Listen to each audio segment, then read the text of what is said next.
This is the Sandman on TV podcast industries, and we're discussing the Sandman Chapter 5, 24/7. So what do you have, handsome? May I ask, you don't really think I'm handsome, do you? No, of course I don't. Then why did you call me that? Why did you lie? I don't know. I guess I was just trying to be... I just wanted to make you feel...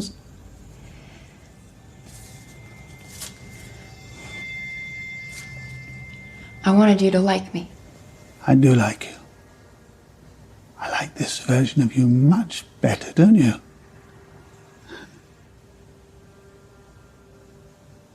Isn't it a relief to tell the truth for once? Don't you wish we could live in a world where we could say what we actually think? I do. Well, it starts with us, Bette. You and I, we're going to change the world. Make a more honest one.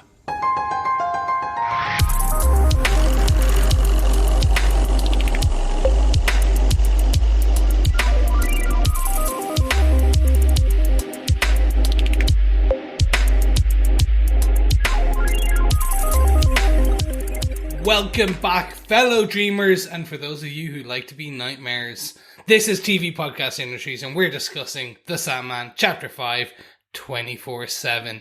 I am one of your hosts, 24/7, known as Chris. I'm one of the hosts, Derek. And I am the third and final dreamer of the group. I'm one of your hosts, John. Are both of you also known by your names, those 24/7, or is it just like 24/6, 24/5? Do you go 18/4? No, I'm 8'5". Oh, 8/5. Oh, that makes sense, yeah. Nice, yeah. Nice. I'm always Derek. Yeah. Always your host, Derek. Gents, we got to a very iconic episode. Yes, we did. Yes, 24/7, probably one of the most well-known and often only read once, and I've heard lots of people say they'll only watch the episode once. We'll talk about the details of that, but first up, some really good news in case you didn't go on Netflix this weekend and missed all the notifications. An 11th episode of Sandman has been released on Netflix right now. The first time the show has ever done that. First time Netflix has ever done that. Released one episode of a show a couple of weeks after the rest of the series has come out. The Dream of a Thousand Cats and Calliope are both released now, available to watch. So if you've already been through the season once, go back, watch episode 11 as an extra little treat for you. They're both standalone episodes.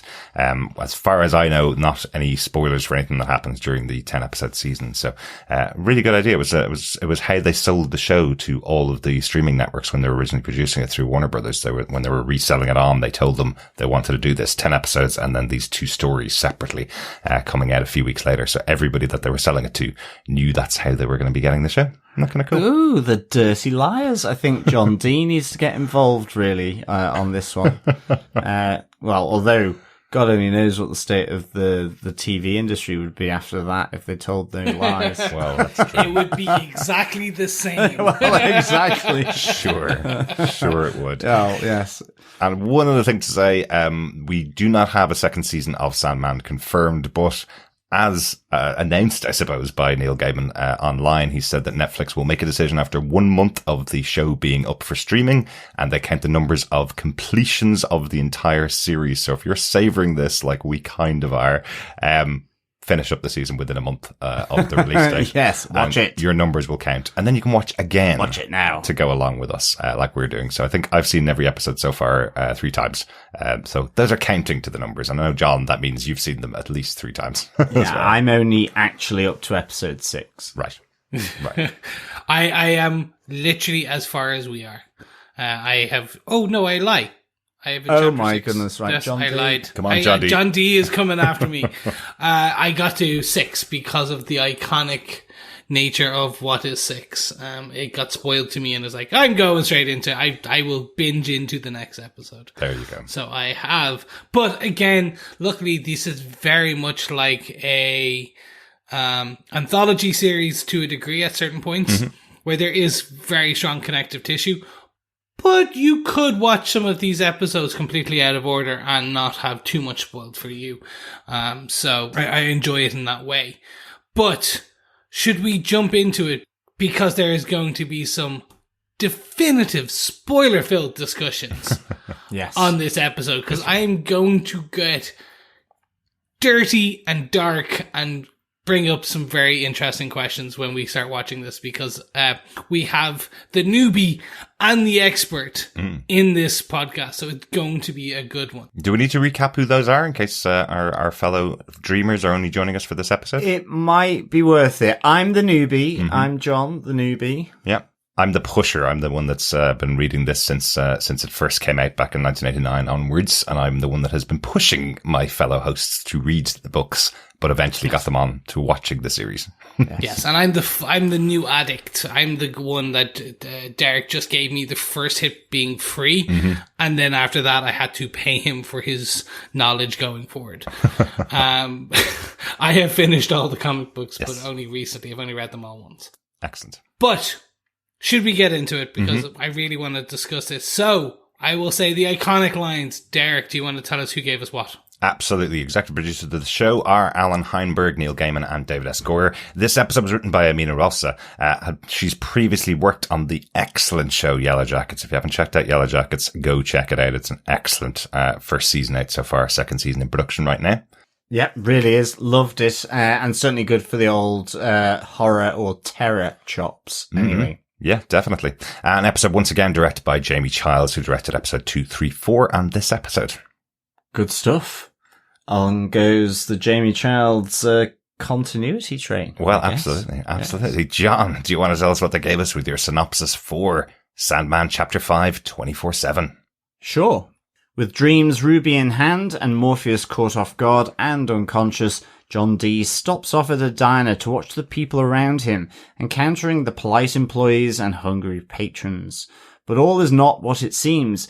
As John settles into his booth and his hot black coffee, he uses the ruby to remove any lies from the group and put his theory about truth and lies to a terrifying test.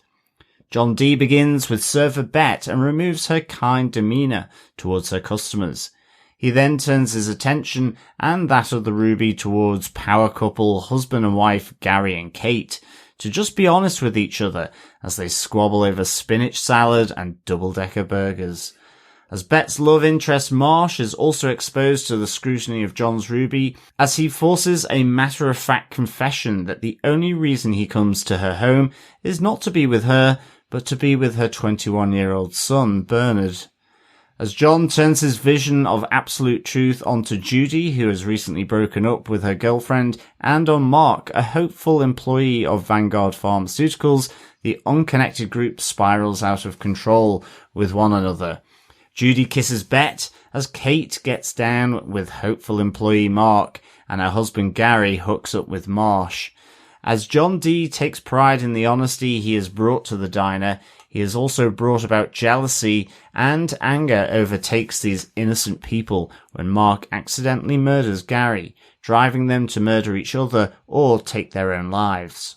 The Lord of Dreams arrives too late, but tries to explain to John that what he thinks are lies are another form of dreams and hopes. But John refuses to listen to him, and Morpheus transports him to his realm to retrieve the ruby, but where John has other plans, as he uses the ruby's power to defeat Morpheus. Crushing the ruby in his hand, John exults in his victory before Morpheus reveals himself and tells him that by destroying the ruby, its power was released and reforged back into its true master, Morpheus.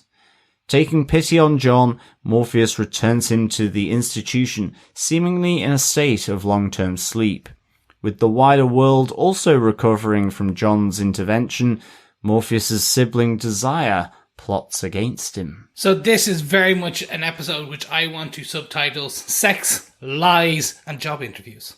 Yes. Yeah, that And works. death. Sums it up. And then death. Oh, yes. But death is inevitable. It is the one death that all people play. That is true. And actually, I really enjoyed that line in this. You can tell that Neil Gaiman is a writer in terms of this line, as well as, you know, the writer of the teleplay. And just that Bette is a writer as well as doing her waitressing. But I love the line that it's the problem with stories is if you continue them long enough, they all end in death. Bette just knows where to stop them to get the happy ending. Exactly. As I just really, really enjoyed that line. It's just that great perspective of a writer, thinking about what they do, you know, that kind of self introspection just coming out onto the screen and into this episode. So I really enjoyed that. Yeah. Excellent. So, gentlemen, let us dive into our full spoiler-filled discussions, our top moments for this. So I suppose, Derek, do you want to kick us off with kind of the first moment, if you will? Yeah, let's just talk a little bit about John himself, and his interaction with this group of people as he gets in, because it starts from his first moment speaking to Bette. They have that conversation about why he's here, what he's here for, and he's saying, she's asking, has he had a good day? And he's kind of going, well, yes, things are looking up, things are becoming really positive. And he shows her the ruby, saying this is what's causing it, because he's about to create a new world, something that will be filled with honesty. And Bette replies to him, honesty is the best policy. And that kicks everything off. That moment where she's bought into effectively the argument that John is selling, not realizing what it's going to do to everybody in that diner. I just think that's a really interesting kickoff, because if you hear John, he's, throughout the whole episode, actually, he's watching on to see these people lie to each other. And as they do, he's almost willing them not to. But as he finds out that each person has their own lies going on, or their own secrets, or their own white lies, whatever it is they're telling themselves, he's judging them and deciding for them that they're going to start to tell the truth to each other from now on. That's it. I mean, you really get that lovely red glow coming from underneath the table, or just where he's sat at the diner bar, and it's just glowing in his hand as he's sort of commanding it, you know, and using it. It's just that notion of unsuspecting victims in this, which is the most terrifying part of this, is that he's sitting down, and like you say, ultimately to get a coffee and food, but it's a conversation with Bette that kicks it off, and all of a sudden they are this unsuspecting victims here, where he's orchestrating this world without lies. You know, as you say, he's dreaming of a new world order, using the ruby, looking for that more honest world. And it's Bette effectively doing a throwaway line to be polite and caring to her customer base of, well, handsome, you know, what do you want? And he's taking issue with that. Well, do you really find me handsome? And I mean, David Thewlis is just superb in those moments of just being in the background of shots, kind of looking on. But I think the best one is between Kate and Garry, where there's Kate wanting Garry to have what she's having, a spinach salad. And in effect, Garry, whilst he orders that, he's looking at getting a burger because it's their anniversary. And it just pans back to John Dee, sort of almost kind of leaning forward, anticipation of what they're saying, and then looking really sort of downtrodden that Garry doesn't order the double-decker burger. Yeah.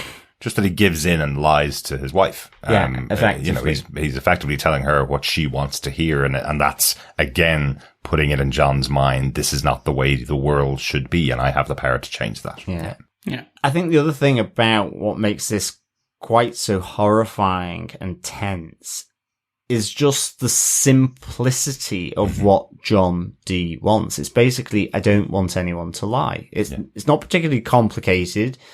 And all of a sudden, but it's not about the big fat lie or the little white lie and everything in between. It's just lying as an entity that is stopped. And so these moments of Bette, in a sense, just being polite and welcoming and complimentary, turn into something far darker in John's mind. And that is what is fascinating about this episode to me. Yeah. Same for me. When it comes down to the as you said, that simplicity, that kind of like, it's almost childlike. Yeah. In that kind of like, I can have anything in the world, and I don't understand why people are doing that thing that goes against what I want, so therefore I will stop you doing that thing.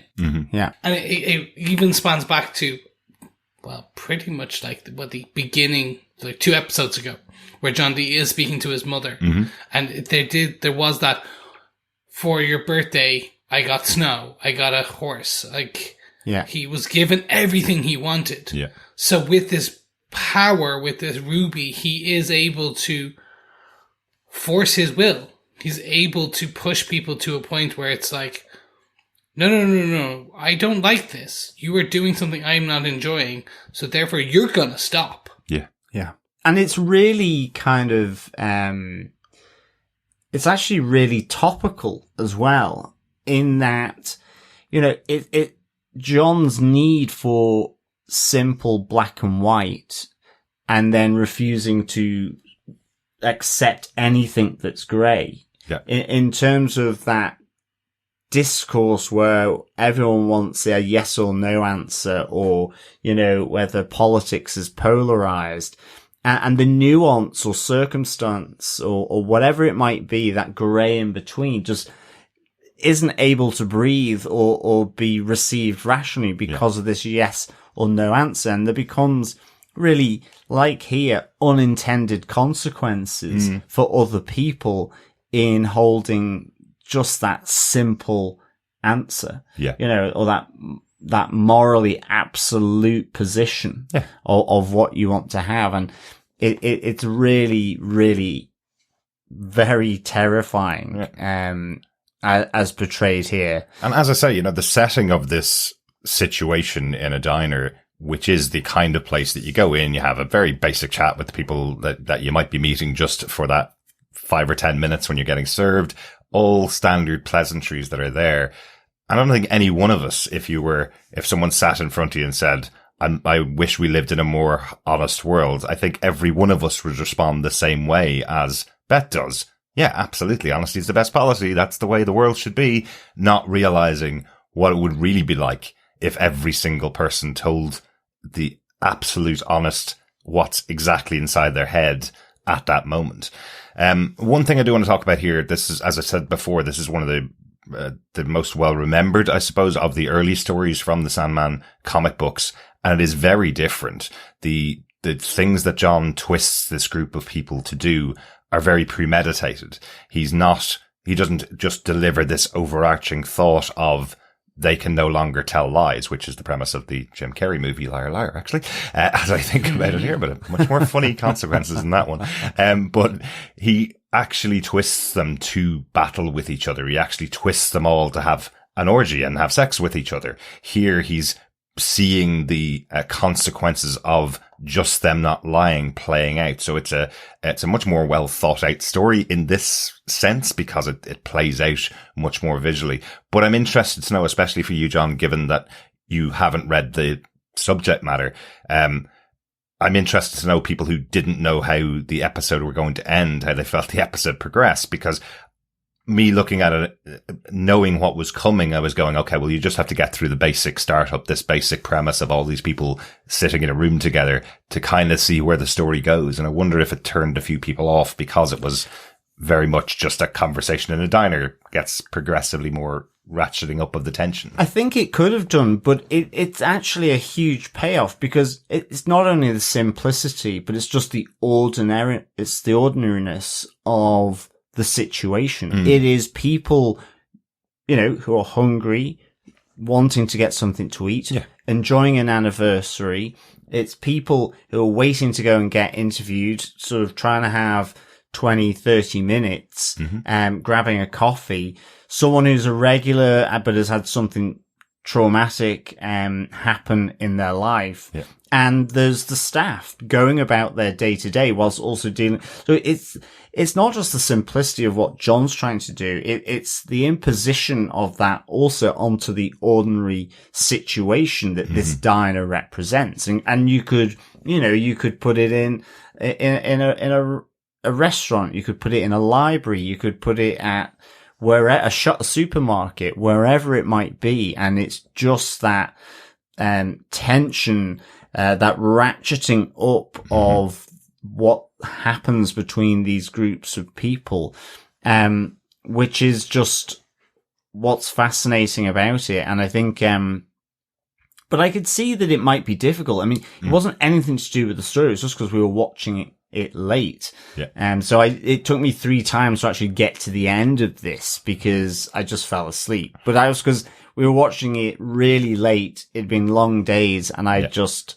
was knackered. I was going to fall asleep no matter what. It wasn't anything to do with it because I was enjoying it until my eyes just gave way. Yeah. But you didn't have to share that, but I'm glad you did. Well, I knew that's what you were getting at when you asked me the question. No, I promise there's some feedback that I will get to later on in the episode. But I can also see that if you don't know where it's going, it's sticking with it, and I think it's, I've watched it through twice now. And I think the second time I really enjoyed it more. Because it's just the other aspects, because you are listening in on conversations, but I think you're able just to pan back. So, I mean, I love the idea that yes, this is happening as well in the diner, but there's elements of the outside world and what John's dream is for a new world and an honest world and a world only with truth that is playing out through the weather forecast and the news bulletins. The one I really enjoyed was as everyone is getting it on effectively in the diner, you have the 2 pandas at a zoo in China that have finally started to mate. Yeah. So. And the commentary from the newscaster going, I can understand why they didn't want to have sex. There's only 1,000 left in the world. What if you're not into that particular panda? Given this really honest commentary out there as well. And of course, which at the end you suddenly realize, it's not just being in that diner where this imposition of John has been taking place. It's just it's the focus of it. So, and even just seeing the storm building outside as well, it's just great atmosphere of the rain hitting the windows, seeing the trees outside moving, in the silhouetted against the sky. Just really good. Absolutely. So I'll quickly, before we get into the details of the people and places and animals and things, is it reversed at the end? The Armageddon level event where everyone is still, has been lying, and, everyone could not lie, and we see that it's that kind of, that ripple effect has, the focal point, is the diner, but there's a ripple effect out, and we do see a kind of car being, just not, a bit smashed up outside. Because we do go into the next episode, not really mentioned, and I'm like this was the zombie 28 days later kind of. Yes. So Morpheus has a conversation with Matthew at the end of the episode that he can no longer do anything about it because those events have taken place. He doesn't have a time turner or any kind of time machine to turn it back. But what he says is, now that the control of John has been lifted, people will have to just wake up tomorrow morning and deal with the consequences. And then it's a time for them to rebuild, time for them to come back, because that's what happens. It's not that no tragedies in the world have ever happened. It's that everybody will wake up tomorrow and have to just deal with the tragedies that did happen, but they can't blame anything because they'll have no idea what it was that caused it. Well, he says the world's been broken and that John revealed the wounds that were hidden. But it will start to mend itself. But it won't be instant effectively but I know what you mean, because I was wondering myself, because I'd seen episode 6, but to what extent that's happened. I don't know whether maybe it's less powerful as you move away from John Dee. I guess not, because it's the ruby. So it must be all encompassing for humanity. Yeah, it's more the news reports that are on there, and it doesn't give too much detail about it, but not every single person that has had to tell the truth overnight will have ended off in the situation that the people in the diner are, and they are being much more intensely pushed towards it because John Dee's right there. But yes, the impact is being felt. You hear about a gang attack, or a gang forming and attacking a police station. You hear about lots of fires, burnings, killings, shootings.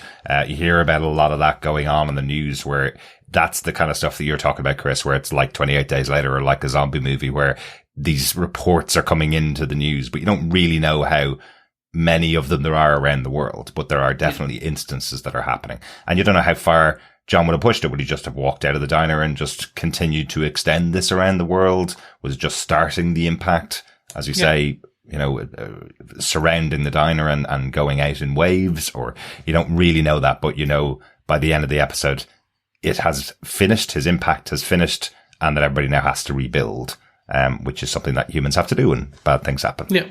I do wonder and kind of hope that maybe we get like a reference to it later, or that maybe because we now know Desire is plotting, maybe there is more to it than that. Maybe this is like, it is brought back in a later situation. But anyway, let's move on, if you will, by moving backwards to the middle. So do we want to discuss kind of the individual, kind of the like Bette and Marsh? Yeah, that sounds good to me. I think Bette's really interesting to me, actually, because I think you get the sense that in the end, she's a good person. And a bit like with Rosemary from the previous episode, that, John Dee seems to take quite a nice liking to it in some sense. I guess he just doesn't have an amulet of protection to give her. So I guess, but and maybe it's just the way John Dee's personality, his intonation, it's all very polite. It's all quite measured. I think it gets a little bit more pointed towards the end of the episode for sure. But this initial meeting, you don't necessarily get the sense of what's happening. And I think Bette ultimately comes across as a nice person, doing waitressing, slightly misunderstood by people, and maybe even her own skills slightly misunderstood, in the sense she does say, I have a sense about people. She didn't about John. And I mean, Judy does a bit of a quip about that, when, Garry and Kate come in for their anniversary, because she has gotten them together. But ultimately, it's like the compliment to John Dee. It's just a compliment, and being friendly. So having said that, she has her views about Judy, but then she's also maybe not taking it quite as far with Marsh. It's someone that, so the chef or the cook in the kitchen behind, she most definitely has an interest there. And yet what comes out of that, and certainly at the beginning, you really get the sense that Marsh is less enthusiastic anyway. Absolutely. Whether that is because he isn't that enthusiastic, which I'm guessing, given what comes out in the tell-all. But I really enjoyed how that played, where she put on her lipstick, waiting for him to come in, and then goes to speak to him, but then it all becomes very awkward, and she's not able to sort of ask that question until later on, once the ruby, because she's basically being forced to be honest and tell the truth. And she questions Marsh, the cook, about, why when he comes over, or doesn't he want to spend the time with her? And she gets the brutal honesty back, which is he's upstairs banging her son, or vice versa, once she's fallen asleep in front of the TV. So he's still honest about the fact that he does enjoy having dinner with both of them and then having sex with their son. At least he's still honest about that. He enjoys her company, but not for anything else, basically.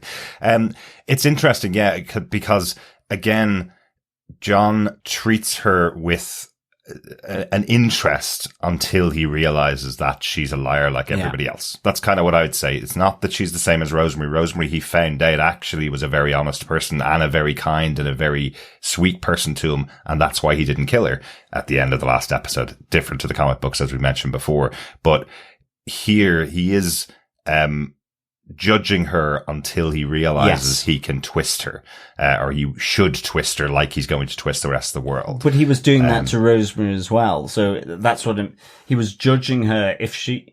My kind of feeling on with Rosemary was, if she had said the wrong answer in the car, who knows what would have happened. Mm-hmm. That was my feeling. But she said the right answer and got a very different response. Yeah. But now he has the jewel in hand, so he's actually able to do something about it this time, is the big difference. But he had the jewel at the end when he went back out to the car. I think he's always judging. And it's not to say that he wouldn't have just gone ahead with it, because the purity of his view is, even though it was a complimentary lie in a sense, to be friendly, that annoys him. Yeah. Bette for me is the least despicable to John. It's only later on when, like, the further he delves into her, what she does, who she is, and it's more that she's lying to herself, and that's why he really, the ultimate trigger point for him on her. Because the rest of the restaurant goers, they're the ones where he feels are the worst offenders to the lies, to the truth. Well, but I think he's judging them all equally, and then he's kind of, as you said in the synopsis, John, he wants to test his hypothesis. If he removes lies from the world, does it make a better world? He still thinks it does by the end of this episode. Remember, this is still a villain.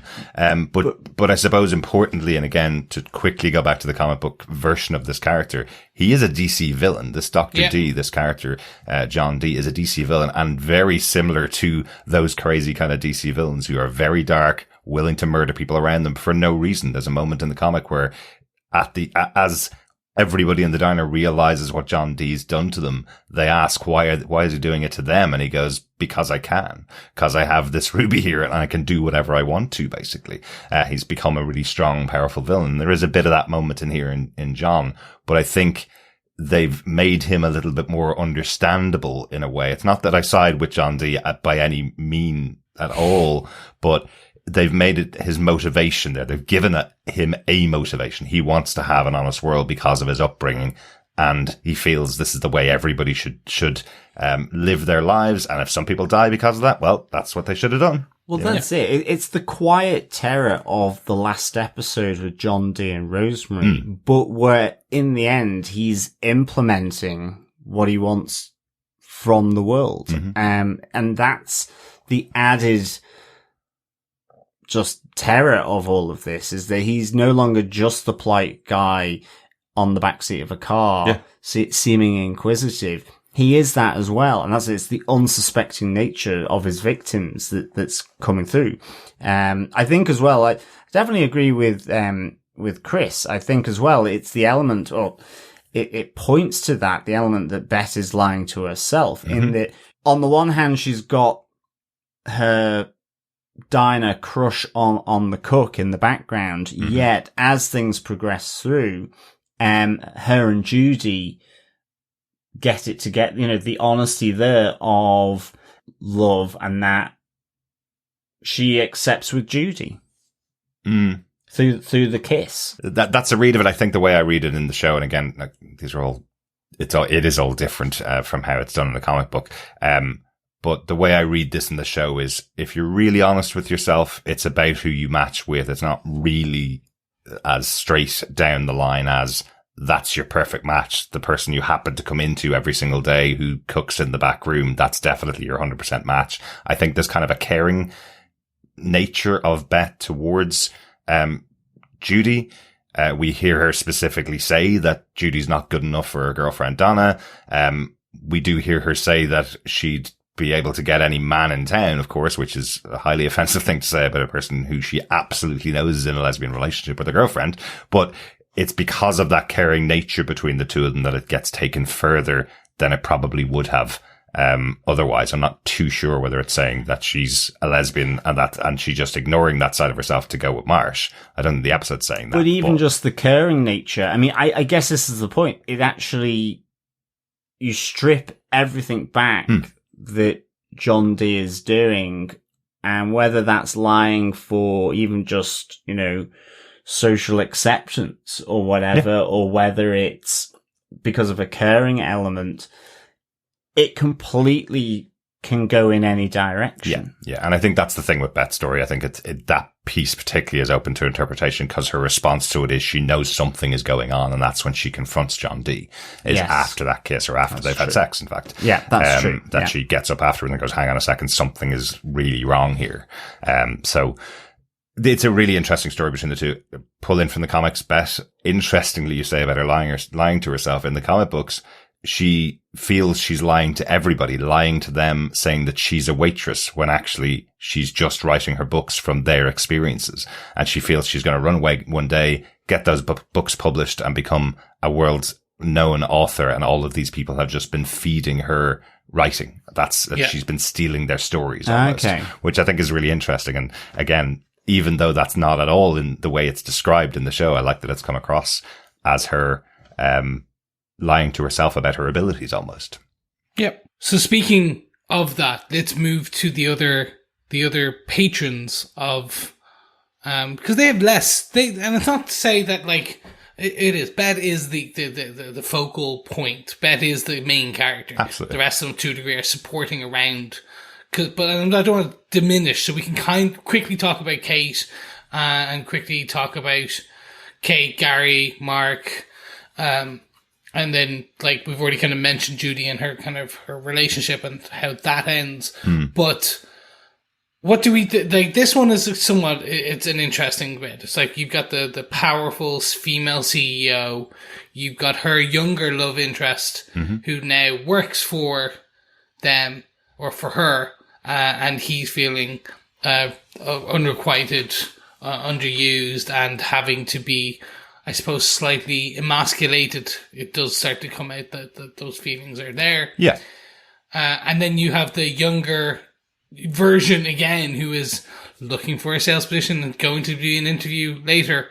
And then that spirals. What did you guys feel of this one? Yeah. It's an interesting story, isn't it? Because, it's all set up when Mark walks into the diner and says he's got this interview coming up, and when Garry and Kate come in, he's told Kate is the CEO of the company, or he's told that the person at that table is the CEO of the company, and immediately assumes that it's Gary's at the CEO, and suddenly the story is twisted. It's effectively Judy telling him, no, Kate's the CEO, Gary's the young trophy husband, effectively. So her greatest achievement. Her greatest achievement.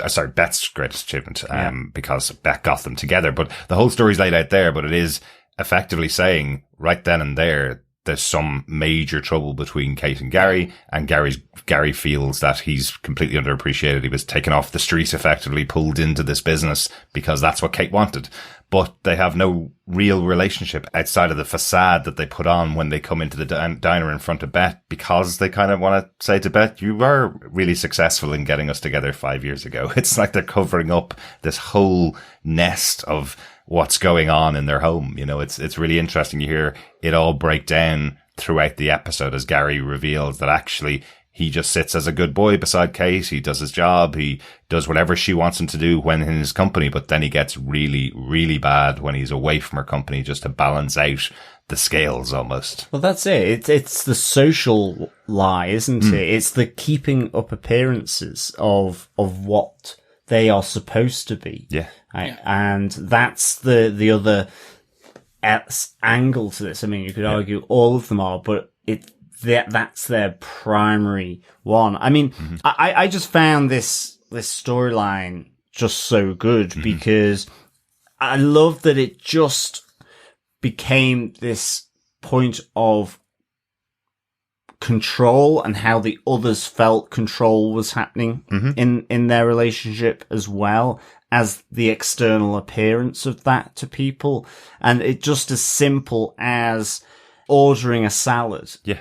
And, you see Garry going after the prompt from Bette about, well, it's your anniversary, have a burger.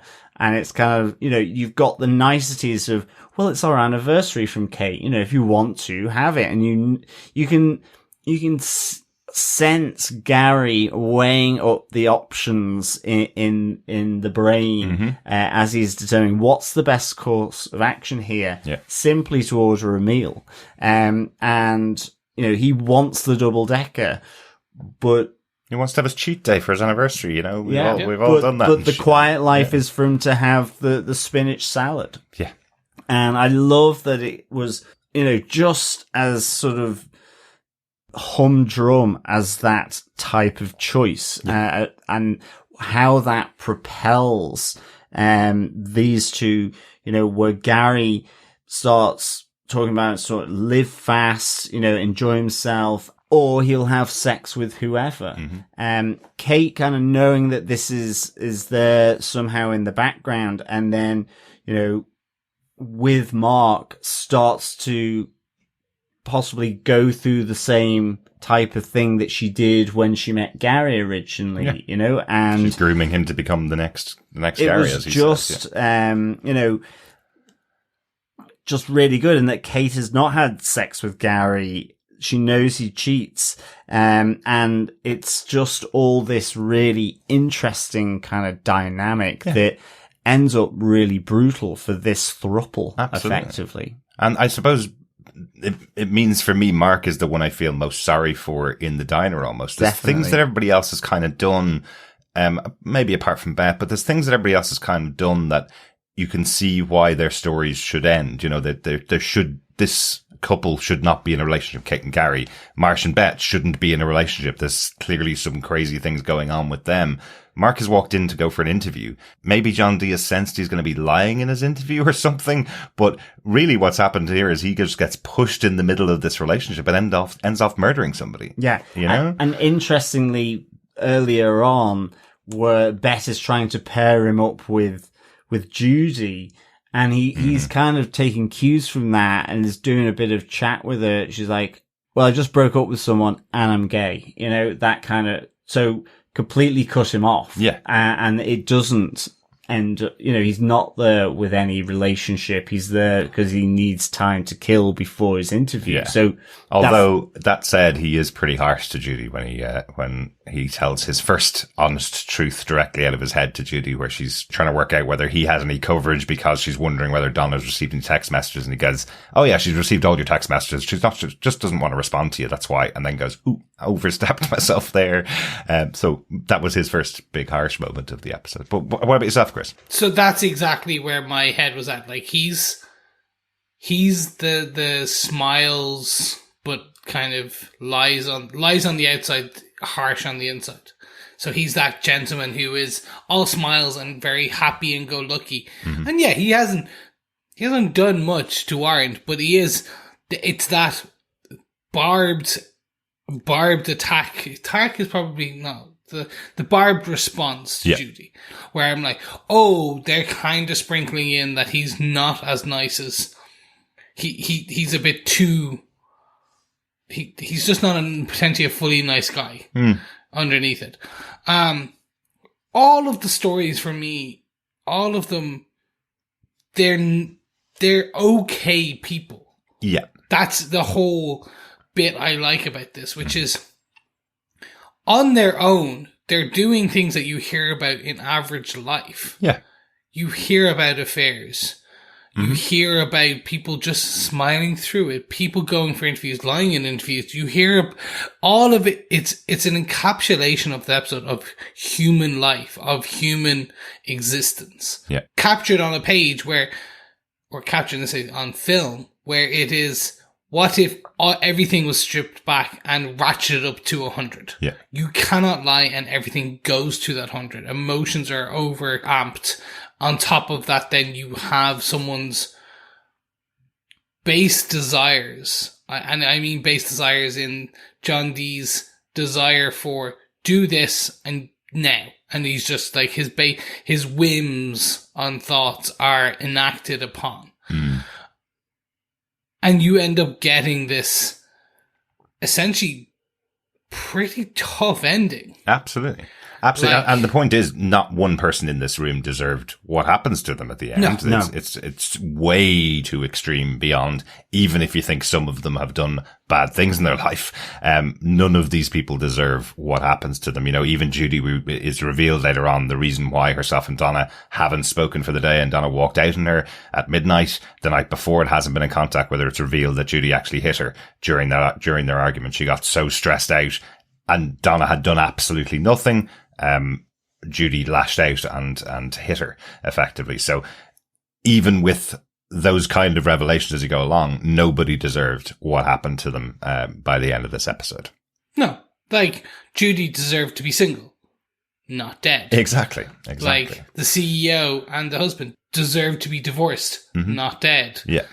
It took me a second with Marsh to remember back that the kid was in college, and I was like, okay. He's not 21. a paedophile. He's 21. He's 21. So he's an adult. Yeah. Yes, he's an adult. That's because I missed that part on my first viewing. Right. And I was like, oh no, like, yeah, kill him. He's fine. Just get, like, I'm happy with that. To destroy that man. Yeah, Bette very clearly calls out, but he's just a child, and he says to her, he's 21, as in, Yes, he may be your exactly. child, as he always will be your child, but he's 21. Yeah, exactly. So that one I was like, that's okay. But, yeah, the rest of it, I think none of them deserved it. No. It goes graphic, and this was the one I was like, some people, like, if you're not a fan of, I don't want to say, like, the hostile gore, that type of, like, it's not as bad as that, but there was definitely, I was like, I'm a fan of that, like, the kind of gore horror. Well, that sounds a bit strange, but I'm more a fan of, like, horror films, and one of those genres is the gore type. Yeah. There was a lot of fake blood, but it wasn't, sounds terrible, wasn't over the top. Like, she, like, I think it fit perfectly for this scene, this environment, this ratcheting up slower. Because I think, John, you said at the beginning, like, this felt like in the last one, it was that dread from when he was in the car. This felt like a contained horror film at the beginning. Absolutely. As it kind of continued and continued, Yeah. where you had that just dread of what's going to happen to, Yeah. oh, it's all kicking off and it's happening now, and it's over the top to the end. Exactly. And the other side of it is, and I guess this is in terms of, you know, with the death of them all, is that John's view is just so clean and simple in his mind that he forgets that there are other emotions out there. It's not just simply about truth and lies. It's about how that makes them feel then. So you have the situation, at least how I was taking it, the situation where suddenly, even though you've just seen Garry and Marsh getting it on in the kitchen, and there was Kate and Mark, he goes after Mark. You know, there's a jealousy there. There's an anger, that's happened from, the consequences of those moments, those particular moments where they've been together. Yeah. And then you have, you know, Mark protecting himself as he's being strangled, but it's a fork to the throat of Garry. So, and you have Bette being the one, as you said, Derek, that calls out, you know, how is this a better world? You know, that there's something going on. But John is like several, you know, degrees of separation from them. You know, in his view, it's all I did was take away the lies. Yeah. And now you're suffering because of it. And that's where he kicks it in, where you then get, as you say, Chris, the gore. He says, well, if if you all love your suffering, then suffer. And your truth is to suffer. And that's what they do. Because, I mean, some of them, the nail to the hand that Mark does, and then he cuts his hand off with a saw. Yeah.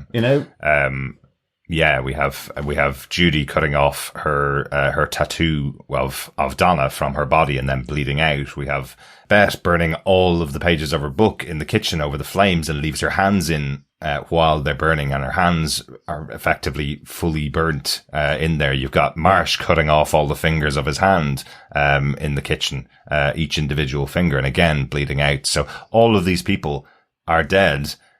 And then we have a great moment from John Dee as he tries to work out what his future is now that this has taken place. What is the future that the world holds for John? And we have the three ladies, Kate, Bette, and Judy, becoming the Fates that we've seen earlier on in the series. It was really good, that. Yeah, as they tell him there's no future, first off. Then they tell him a future that he will beat Sandman and take her. He will beat Morpheus and take the power of the dreaming. So an interesting moment, and I love again how they've incorporated the Fates in here in this moment, taken directly from the books as well. Yeah, it was really cool how it shifted between the Fates and the people in the diner. Yeah, really good. Yeah, I think as well. Bette didn't she stab her eyes out in the end as well? That is just before she becomes one of the Fates. Yes. He says, you can't see with your eyes. You need to take out your eyes and then you can see. So, yes. And then the Lord of Dream arrives. Yes, he does, finally. It's taken a bit of time, like he's been scouring the universe looking for this man. Well, no, I wanted to make sure we stressed it at the opening of the synopsis for this episode. Morpheus was knocked out by trying to use the ruby last time because of what John Dee has done to it. So he's been unconscious this entire time, which is why he's arrived so late and why he can't do anything to save the patrons of the diner. If he'd arrived earlier, he could have twisted it and shaped it the way he does to show John what had happened. Yeah, and as we said earlier in our podcast, he's not the Lord of Death. He's the Lord of Dreams. He can't bring people back to life. He can't go back in time. But he can't do those things. Exactly. But and it's great though that he comes in with his own truth, the truth, and he prefaces it with the truth of mankind is they're not lies but dreams. Their dreams inspire them and give them hope. And he goes through, and I love where it's Bette sort of greeting Kate and Garry, and you just get the sun coming back through the diner window where he talks about Garry to do better than what his dad thought he could do. Bette creating better worlds for others, through how she carries herself as the waitress, but also in her writing. Absolutely. And it's a really interesting one because he's not saying the things that John Dee heard weren't lies. He's saying this is what else is going on with these people. If you're just taking just the lies out of context, you're missing this whole part of them as humans. Because he says if you take away their dreams, then yes, this is mankind. Yeah. But there's other things motivating them to say different things and do different things which you're construing as lying. And John Dee destroys the ruby and we get the scene that I did not think they would do from the comic books. Yes, in the realm of dreams where they have their final battle effectively, which it does feel like John Dee has won the battle. Oh, definitely. But it's even, Morpheus saying if you're going to rob a Dream Lord or the Lord of Dreams and his power, you have to do it in his realm. So I thought that was kind of, just as you say, Chris, then going suddenly back to the realm of dreams was really good because I think I'd seen that shot in one of the promo kind of teasers for this, and I was of John Dee sort of in amongst all the burning and melting palace walls of Dream's palace. I was wondering, how's that gonna happen? When does that happen? How's that gonna happen? And certainly after seeing that it was actually Morpheus's palace. So this was really, really great, actually. Just the whole visual of it was like amazing. Absolutely. For me, it was just the John standing in the hand. Mm-hmm. Like, that was just... Well, that as well, yeah. That's the one where I'm like, it could have quite easily looked very badly done. Could have. Really could have. Yeah. And except it was like, no, like, you nailed that for what it was, the aesthetic that it was going for, and the impact, which is, well, you've destroyed the ruby. That power is mine now. Mm-hmm. It's come back to me. It was always a part of me. Yeah. Well, I did wonder, do they do big CGI Morpheus and normal sized John Dee, or is it normal sized Morpheus and you do the CGI to make John Dee miniature? I think it's Or called they a take both of composite them shot. normal. I think so as well. Exactly. Yeah. And then it's actually, to be really, it's John Dee is really far away and Morpheus is really Exactly. close. And it's just a big plastic hand in between the two of them. Perspective. No, I love it, and I love the fact that it comes from Morpheus when he gets all of his power back, not realizing how much power he'd poured into his ruby over the centuries. So when he gets the full power back, he himself almost realizes, wow, I am actually way more powerful than I remember, which I really like. I thought that was quite cool. I think as well, what I really liked about this was just realizing how angry John Dee is to Morpheus. Mm-hmm. I mean, I love the fact it goes back to Roderick Burgess's home. And so it's almost like he gets a potted life of his early years before he even knew about it. And then he suddenly realized it's a dream, and he just wants to, what does he say, burn away the lies of the dream realm. Your life, your lies end now. Yeah. And he's just, he didn't want to listen to the truth of mankind that Morpheus is telling him in the diner. Well, so there's a real kind of anger and hatred here about what Morpheus is. And so, in the end, I expecting that John Dee will be and probably should be back, because even though he's been placed back into the institution, institution, the asylum. So, but I just really like that. You really got the sense of his kind of animosity towards this Lord of Dreams. Yeah. Personally, I think David Thewlis has a potential if they put the streaming show in for awards. I'm assuming they have to put this one in. Mm-hmm. Like, this is because of the quality of what the Sandman is. Yeah. I think David Thewlis has a potential for best supporting actor with this role for these first few, because he individually, each episode, he is a standout, even in the short scenes.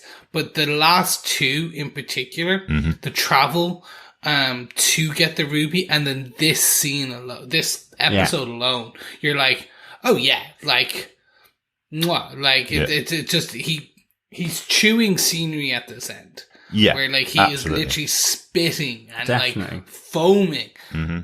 But it's even in the quieter scenes, though, as John was saying earlier on, those moments when he's watching on and willing people to not lie. So he, but then when they do, you can tell the reactions from him. He's such a good actor for those quick shots as well. It's really, really good. So yeah.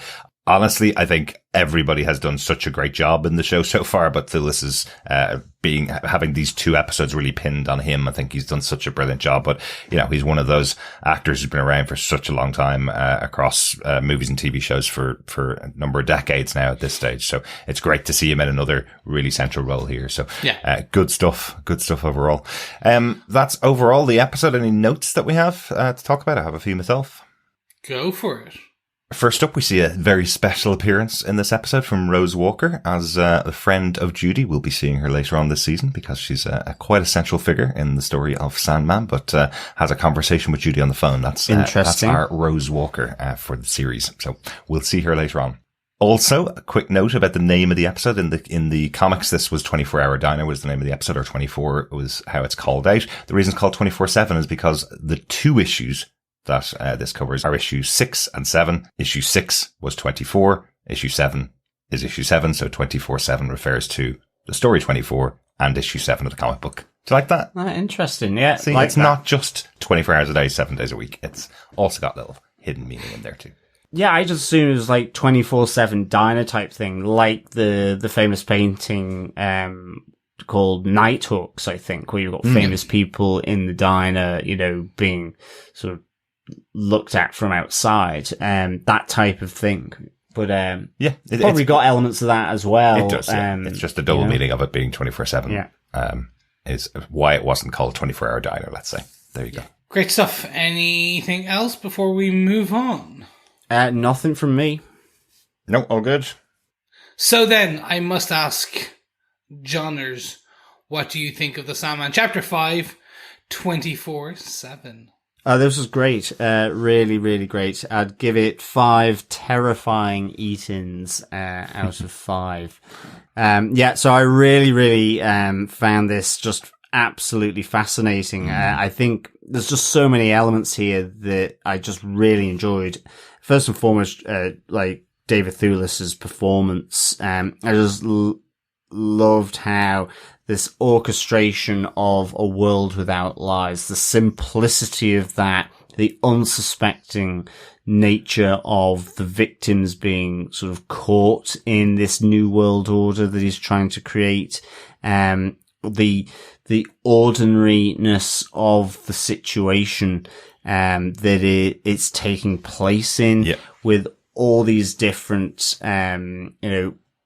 characters from the power couple of Garry and Kate to the two individuals trying to be put together by Bette in terms of Mark and Judy, but Judy with the broken relationship that's happened sort of, the night before, and just the complexity of Bette here and everything that's going on.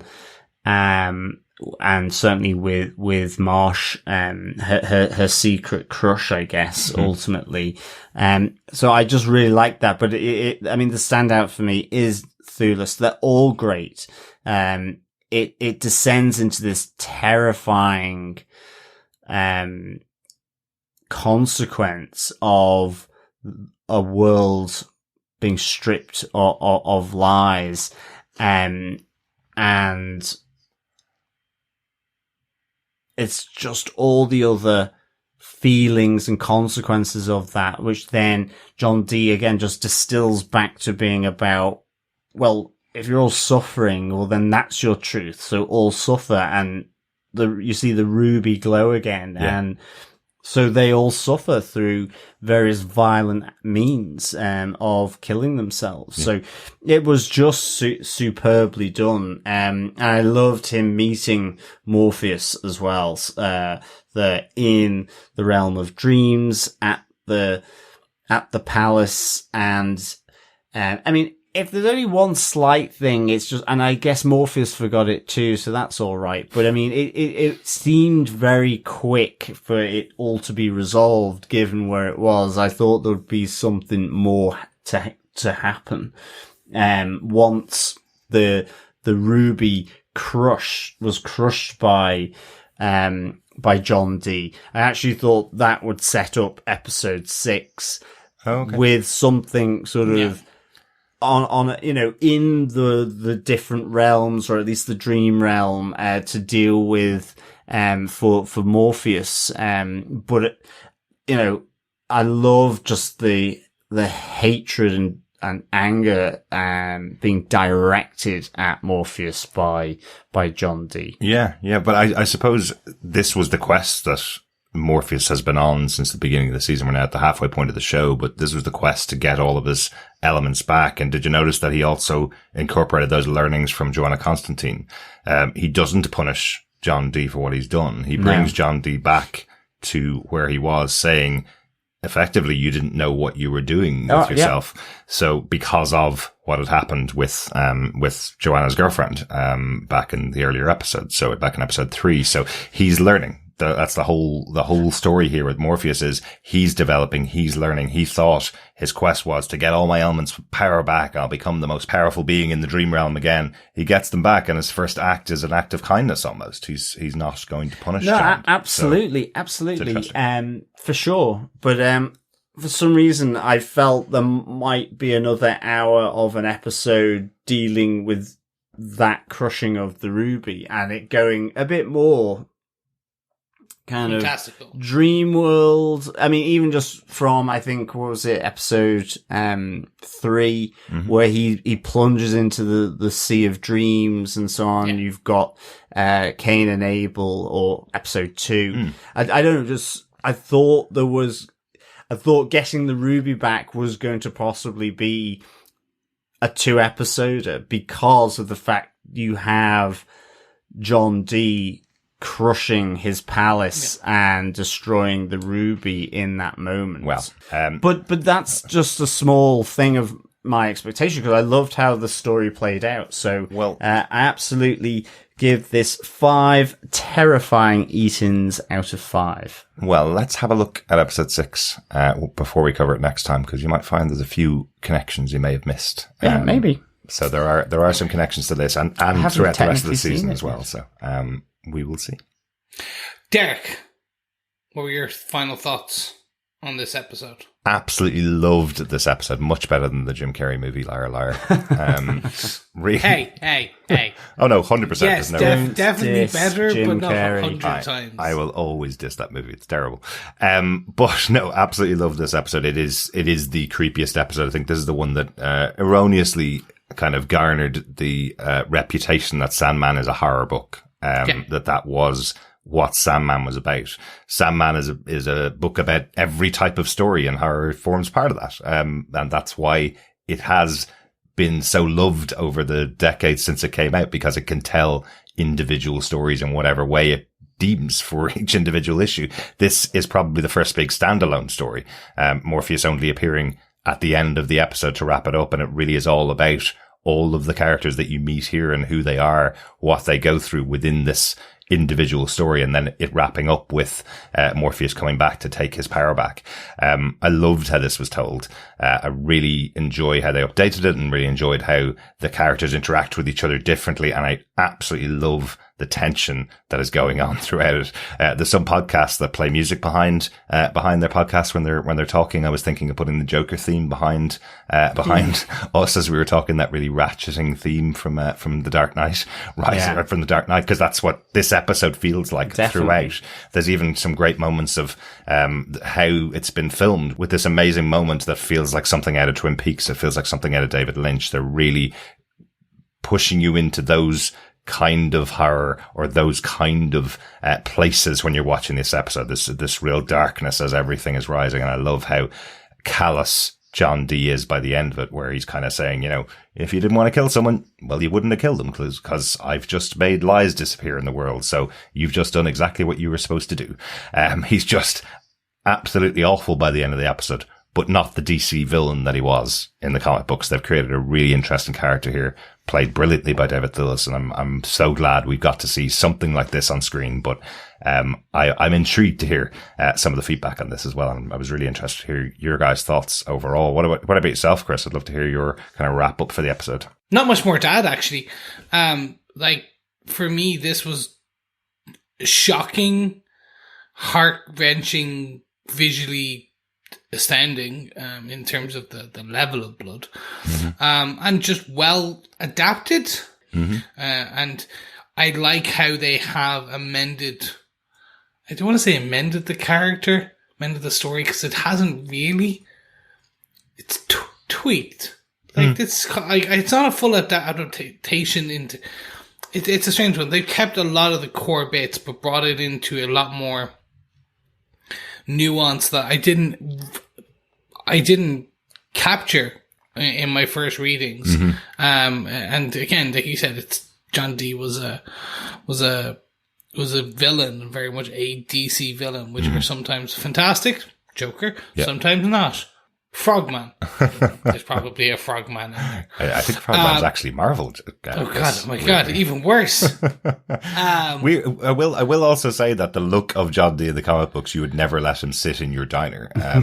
He looks absolutely terrifying in the comic books. He's a big red skull, effectively. So, with the hair streaming out of his head. So, you definitely wouldn't be sitting, next to him in a diner. I don't think. No, I think you'd just call the police. Yeah. Or Captain America, Red Skull. There you go. Anyway, I really I love this, and I think one of the core things for me is this shows what this show can be. The comic book was every type of story. This show can be every type of show in one, and I think that gives you the options. But that is our thoughts for the Chapter 5 episode 24/7 of The Sandman.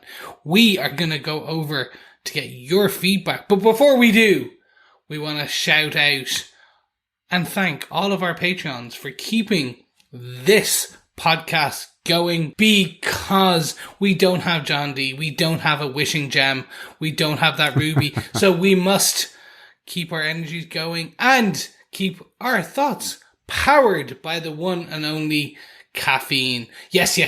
Thank you to all of our Patreons for supporting us. Absolutely. Thanks so much to everybody that supports us over on Patreon, everybody that supports us by sharing the podcast, because sharing the podcast is... It's sharing the love. Yes. I certainly need it after this episode. Definitely. Yes, you can support us for any amount on a monthly ongoing way over on patreon.com/TV Podcast Industries. Or if you want to make one-off donation, you can head on over to buymeacoffee.com/TVPI. But you can also share the podcast, as Derek said, or you can also support us by sending us your feedback that we read out here on this podcast, right here where I'm speaking, because you know what? We're going to get over to your feedback right now. You can send us your feedback to feedback@tvpodcastindustries.com, or you can head on over to our socials and get us there and leave it. More importantly, if you head on over to our Facebook group, facebook.com/groups/TV Podcast Industries, there's a spoiler post for each and every episode, and you can leave your thoughts on there to hear our dulcet tones reading them out for you. Speaking of, our first piece of feedback is an email from the one and only Coffee and Vodka, who had some thoughts about episode 5, when he said, "Greeting, fellow diner detained defenders. This is a good change. John Dee, obsessed with truth rather than toying or experimenting with others, looking to make a better world in his own demented way. If it worked for Thanos." Anyway, short of bringing in Kripke as a temporary showrunner, I wondered how they bring this one to screen. In many ways, before watching them, I'd held up Morpheus' Trip to Hell and Dr. Destiny's Diner as the litmus test of how the series was to go. And both are excellent, removing any further previewing trepidations. As always, supplying a much desired episode ending. Great all the way around. 5 blue plate specials, dead diners, and Dee diary moments out of 5. Peace and take care, Coffee and Vodka. Excellent stuff, Coffee and Vodka. I'm glad you're really on board with this one. I know your feedback on the 4th episode as well. You were a big fan of that one. But this is, as you say, the litmus test for fans. If they can accomplish doing a horror episode in the middle of this, what some people may have thought from the beginning was a fantasy series, or some people may have thought was a historical series because of how the series started at the start. If they can pull off doing these kind of episodes that you don't even have any of your major characters other than John Dee, who's been a minor character for the first couple of episodes. Yet you have this entire new cast, and they've pulled it off so well as a really scary episode. So I think they've done a great job. Yeah, good stuff. Thanks, Coffee and Vodka. Over on our Facebook group, Victor Von Doom says, "Greetings, dreamers. That was one fantastic Twilight Zone-like episode. Nice to see Dream get his mojo back. Nighty-night, dreamers." Yeah, thanks so much, Victor Von Doom. Great to get your thoughts in. Thanks, Victor. Thanks, Victor. Next up, Doug Green. "My wife always talks about how trippy Westworld is. I warned her about this series that it would be more intense. We got to this episode and just kept saying, oh my God. And I reminded her that I did warn her, because stuff dug. Yes, I think warning labels indeed. Yeah. Michael Booth also says on Facebook, oh gosh, it's been a few years since I read the comics and I only read the first few collected volumes. But as soon as John sat down in the diner, I had some flashbacks remembering what was in store. A rough watch and probably the first time in 5 episodes the show justified its Australian R18 plus rating. I'm not entirely sure the episode was worth its payoff at the end about lies versus dreams, but it gave good insight into what happens when power is held by those not equipped to wield it, and was an impactful conclusion to what feels like the first arc of the season. Dream is back, powered up and ready to go for whatever his sibling is about to throw at him. And I can't wait to get into the next half of the show. Good stuff, Michael. Great to get your views on that for sure. And yeah, definitely, I think very impactful episode, at least for me as well. Yep. I'm definitely with you there. And yes, that little kind of, laughing, sort of diabolical laughing desire at the end, I thought was very interesting, because that's basically his sister. So who knows how bad she's going to be? Well, I have 2 of them, and they're lovely, of course. Well, but you never know. We will learn more about Desire as the show goes on and see what their connection is to Dream, yes. I think, and yes. what exactly it is they that. bring to the show. It'll be interesting to see. Thanks so much for that, Michael. Dr. Bob Phillips says this episode is the chapter in the audiobook I listened to without a break in it. I think I first saw what was being told, a story about how stories, fictions are necessities, how dreams are the hopes that keep us human. I knew it would be unflinching given the previous episodes, and it proved so. It feels right this arrived at the midpoint of the season. Totally agree, Bob. This is exactly the right point where you need to do it. And it's, if you put the order of him getting back each of the pieces of his power effectively, this is exactly the right point. You have this now separation coming for the rest of the season and what it's going to be like now that you have a Morpheus with all of his stuff back as well. Yeah. So, this really scary episode is his final test, I suppose, before he gets back to becoming the true Morpheus. Yeah, definitely. Thanks, Bob. Thanks, Bob. Ben Rush says, this is one I plan to watch at a later date as I found the comic and audio the hardest sections to deal with.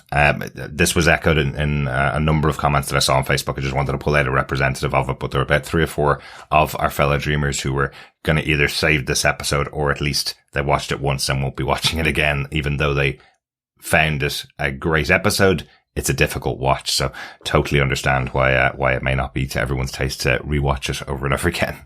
Yeah. Thanks, Ben. It's a horror film. Exactly. Thanks, Ben. Laura Willie Swink says, of all the issues of Sandman, this is the one I was most worried about adapting to screen, not only because of the content, but because of the execution. Since the comic story was mostly narration, thoughts and inner monologuing, I wasn't sure how they would pull it off. But pull it off they did, and with thankfully less of the more brutally horrific parts of the story. Oh yes, New Recruits, the comic was darker. So much darker. But I do see what they were doing with John Dee, and in fact the show in general. Each episode seems to be getting infused with a bit more humanity or commentary on humanity. John's naive dream of an honest world justifies his actions and makes him a savior in his own eyes, rather than the sadistic Dee we got in the comics, who played with his puppets in the diner like a cat with a mouse before carelessly dispatching them all. The direction of the episode was phenomenal, with the lighting of the diner staring out bright and sunny and slowly dipping into darkness as the screws begin to tighten. Definitely. The scene where John walks through the diner observing his victims en route to get a bucket of ice cream felt very David Lynchian, and the uncomfortableness of it all reflected in red neon lights. I am so grateful for that small scene with Dream explaining to Dee those little lies we tell each other might just be humanity trying to achieve its dreams. This is the Shakespearean tragedy reset that we sort of lacked in the comic. And seeing Dream in the end lie John down back in the hospital bed as if he were a parent putting a babe to sleep after releasing him from the ruby was lovely. The final shot of desire filled me with glee. It's hard to say this was an episode I enjoyed, but as a creative piece that faithfully represented the story, I give it a 4.5 double-deckers out of 5. Tasty.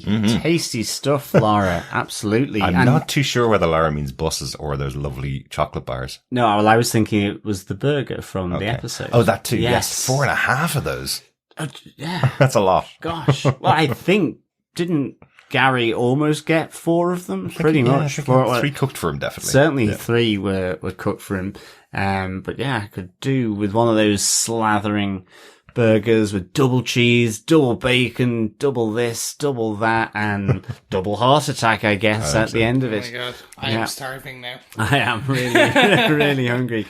But, Laura, yeah, I think, the whole thing you was talking about around the lighting of the diner starting out bright and sunny, and as the storms roll in that you're hearing on the weather forecast on the TV, it gets darker and darker and darker, and with the red neon lights and even the dark blue of the kitchen as well from the kind of flycatcher light, really, really good. But just, bringing it back when Dream talks, as he does to Dee, explaining about those little lies, and you get that infusion of light back through the window of the diner, over the table where Garry and Kate are, and Bette is taking their order. Just really great, direction, and just the whole process thematically really nice. Yeah,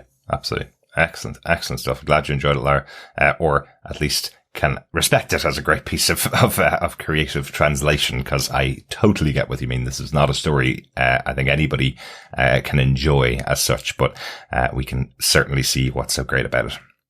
Yes, thank you so much, Lara. And thank you for everyone who sent in the feedback for this episode.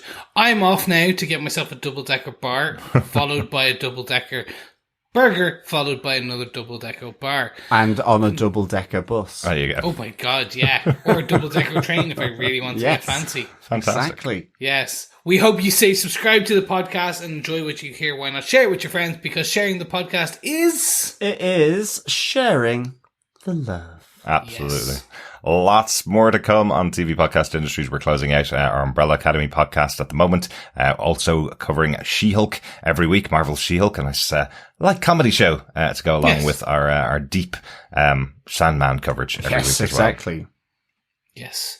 But that is it. We will be back with Chapter 6 of The Sandman, The Sound of Her Wings. Oh, I can't wait to talk about that one. Yes. My favourite comics of all time. I cannot wait to discuss that episode. Yes, it is definitely going to be one for the ages.